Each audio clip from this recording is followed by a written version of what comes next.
Mahallalarga qadam qo'ysangiz, bugun boshqacha bir fayz, o'zgacha bir hid dimog'ingizni qitqilaydi. Mo'rilardan ko'tarilayotgan tutun esa bu fayzning sababchisini oshkor etadi. Bu arafa oshining hidi. Xursand aka ham allaqachon qozonini osib, o'zining maxsus oshini tayyorlashga kirishgan. U 10 yildan buyon har arafa kuni qo'lga kapkir olib, elga osh damlab keladi.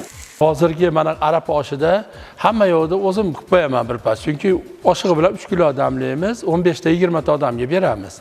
Doim arafalarda akes qiladi, keyin qo'shnilar ham hammasi kutib turadi. Husan akam osh chiqsa, Husan akam oshini yeymiz deb ashna deyishadi ekan. Xo'jayinim tayyorlagan palov, nima mehr berib tayyorlagani uchun oshi boshqacha chiqadi.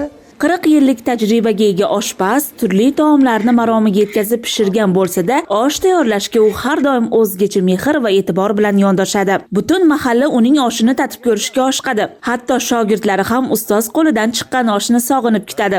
Oshning siri nimada degan savolga Xursand aka jilmayib javob berdi. Avvalo qozonga masalliq solishdan oldin 3 ta niyat qilinadi. Birinchi o'rinda qozonga mehr solib turib, bismillohni aytib turib boshlaydi barcha oshpazlar. Lekin men 3 ta niyat qilib turib keyin boshlayman.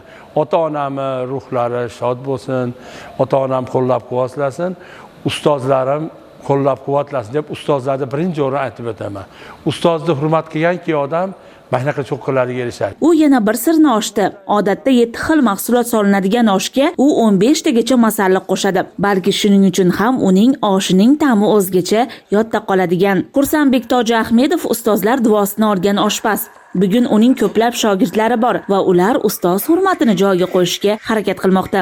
Odamlar aytishar ekanda, Xursand aka, hazaganman qilib qo'ysa ham osh shirin boshqacha bo'ladi desa, bir ikkita eshitganlar Xursand aka ota-onasining duosini olgan, shu xalqning duosini olgan, imminni ustozlarning duosini olgan deb gapirishar ekan. Chunki men sirini aytamanki, ustozni duosini olsangizki, hamma yo'g'iz shirin bo'laveradi. Mana arafa osh ham tayyor. Arafa kuni pishiriladigan osh bu shunchaki taom emas, u yuraklarni birlashtiradigan, mehr-oqibatni mustahkamlaydigan, o'tganlar yodini eslatadigan va har bir xonadonga iliq xotira ulashadigan muqaddas bir ne'matdir. Gulzira Rustam va Nasiba To'rajonov Zamon informatsion dasturi uchun